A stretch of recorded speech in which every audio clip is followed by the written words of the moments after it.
I'm Usra. I was born in Karachi, Pakistan, and grew up just north of Chicago in Skokie, Illinois. I am a naturalized U.S. citizen. I'm a Muslim, and I met my friend Hannah in 2011. My name is Hannah Minks. I'm a Catholic gal who grew up in Canal Fulton, Ohio, and I met my friend Usra at an Interfaith conference. I think we were kindred spirits immediately because we were assigned to the same training room at the ILI. Over time, you ended up working as a colleague pretty close to where I was sitting in the office. Right next door. That's right, cubicle buddies. And so in the process of working together, we realized we share a lot of similar values.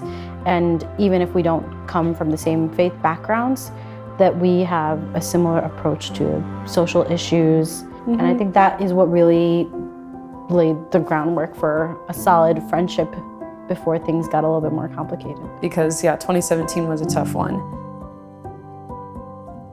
Basically, in the lead up to the 2016 presidential election, I was in Washington, D.C. And because I worked not too far from the National Mall, I got to be there for a lot of the kind of celebratory things that happen around our presidential elections, and kind of didn't come face to face with the reality of this moment in our nation's political history until I started walking down the sidewalk to go home. And there were folks carrying American flags and wearing MAGA hats, and naturally lots of folks really excited about our new president.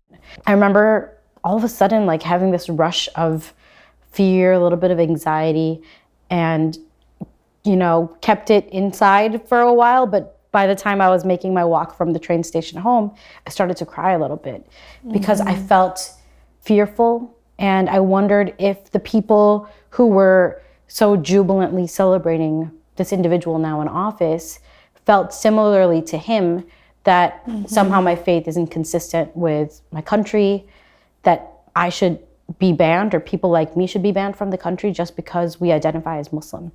And so it wasn't until I came face to face with throngs of people who identify very differently than I do that I felt a moment of fear and anxiety about what that meant for my future.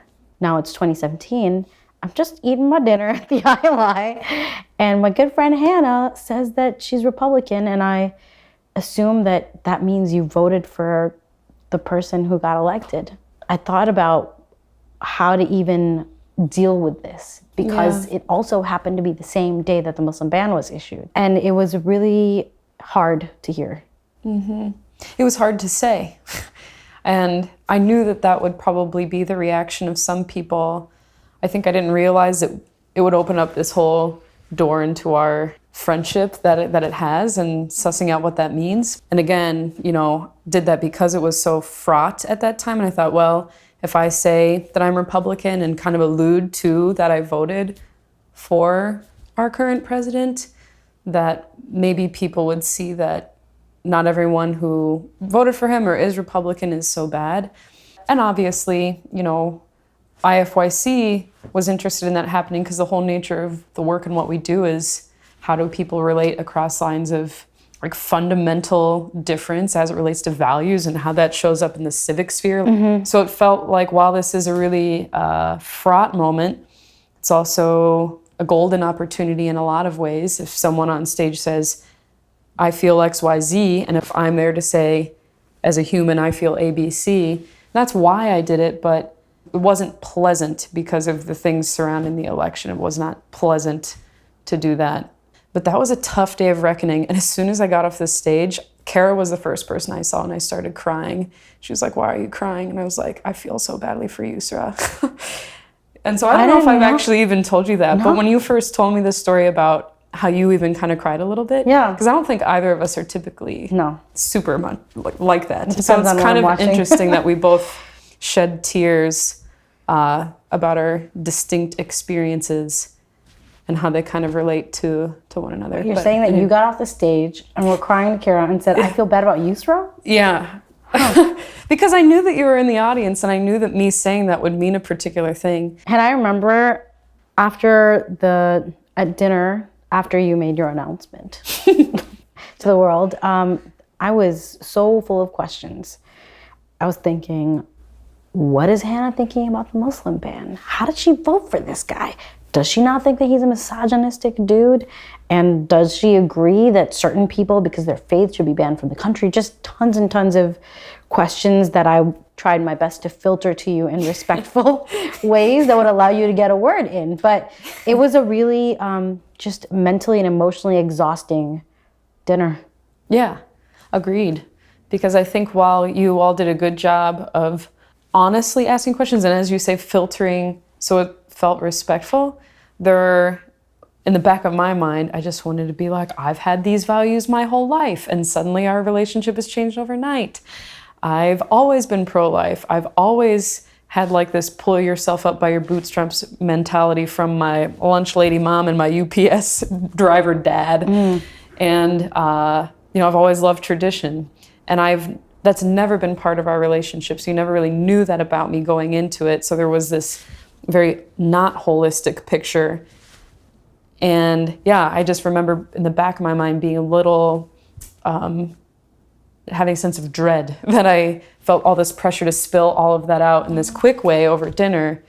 And I don't think I've ever named explicit appreciation for this, but that night at the dinner, as hard as it was to be met with tons of questions and to kind of feel a bit on the witness stand, so to speak, you all asked a lot of really beautiful bridge building questions too. You mentioned asking me about, well, what do I think about immigration? What do I think about the Muslim ban? But I remember you and our colleagues asked me too, like, what was important to you? Like, why was this? What are the other things at play that we might not have realized? Like basically trying to find your own blind spots about who I am or how other people who voted like me are. I want to believe that it is hard for you to have voted for somebody who's so openly hateful towards Muslims. And I want to better understand how my community actually does impact you. Like that moment that I had at the National Mall where there's people with MAGA hats. Because of our relationship, I really question my assumptions about conservatives. Like, am I assuming that people with red hats hate me? Am I assuming the person that may have voted for Donald Trump hates Muslims or hates Islam? I realized that was a really wrong assumption of my part. That emotional reaction was really based on prejudices that had been fed to me in the lead up to the elections. And so I think over this course of time since then, in our conversations, we've been able to really suss out what are the prejudices and what are the biases and what do we actually believe and how can we better understand each other. I never want you to think that I'm making a judgment call on your values or your character as a person because of how things went down. It's still very hard. I still have tons of questions for you. I can see it in your eyes. You can see it. It's like so hard, Hannah, but I've really appreciated the openness with which you've allowed me to continue to raise questions and the ways in which you ask me questions. People come to me, I don't know if this happens to you, but they come to me and they're like, how do Usra and you maintain this friendship? Yeah. And I always have a hard time answering that question because I think it feels, while it's challenging, it also feels effortless and very simple. It's just that we have a relationship and we just talk about these things. And it's like that, just the idea of addressing the tough things has become so off limits that people can't even conceive of it going well. So I'm just really grateful that we can do that for people and show them that it's possible.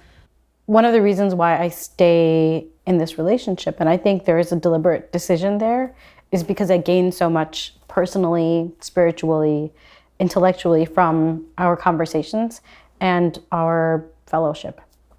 I don't like to be friends with people who agree with everything I say. And I don't think they're... Yeah, me neither. I think there's a lot of value in having people challenge what you think, who you are, and ask you really important questions about your values. The idea is that we are similarly reverent of our faith traditions and our values. It was interfaith work that first got me thinking more deeply about my own faith. And I think there's so much value in surrounding yourself with people who make you a better Muslim, Christian, whatever. So I think you do that in many ways.